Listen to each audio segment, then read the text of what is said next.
السلام عليكم شباب، شلونكم؟ شخباركم؟ ان شاء الله بخير.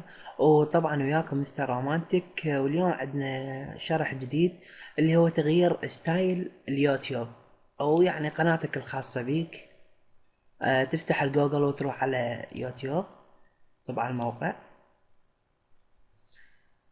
تنتظر ثواني لحد ما يفتح عندك، وتروح على اسم قناتك. مثلا انا اسم قناتي مستر رومانتك، تضغط عليها، تضغط عليها وتروح على قناتي. تنتظر لحظات لحد ما تفتح يمك. طبعا مثل ما تشوفون لون القناة هسه عادي، ما بي اي اختلاف. طبعا هاي قناة جديدة اليوم سويتها، قناتي ذيك نسيت الباسورد مالتها. اطب على اعدادات القناة،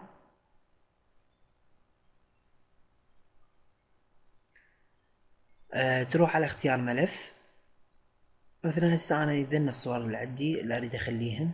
اوكي شباب، مثلا هاي الصورة مثل ما نقول اطي اوبن، طي شوي مجال ليحمل الصورة.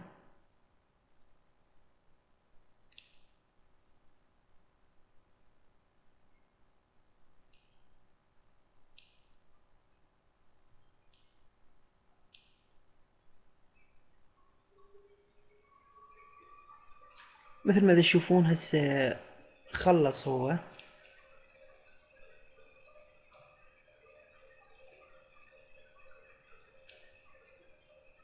مثل ما تشوفون ما صارت صحيح. تجي تختار دوس هنا، تعطيه تكرار عمودي ورأسي، تنطيه شوية مجال. مثل ما تلاحظون تغير شكل الستايل مال قناتك من لون الأبيض للون أخضر، وحسب الصورة اللي انت اللي تخليها. تقدر تسوي ستايل على الفوتوشوب وتجيب وتخليه، ماكو أي مشكلة حسب ما تختاره. وطبعا هنا تصير الشفافية، أنا اختار لون أسود. اوكي حبايب قلبي، ونطي تم التعديل. وها مثل ما تشوفون تغير الستايل مال القناة، وشي بسيط وسهل. ومثلا اي شرح تردونه اكتبوا لي على قناتي، وبيكم خير وتدللون. وان شاء الله استفاديتوا من الشرح، وان شاء الله الشرح سهل وبسيط. تحياتي لكم، كان معكم مستر رومانتك، واشوفكم بخير وان شاء الله بغير شرح. يلا، برو.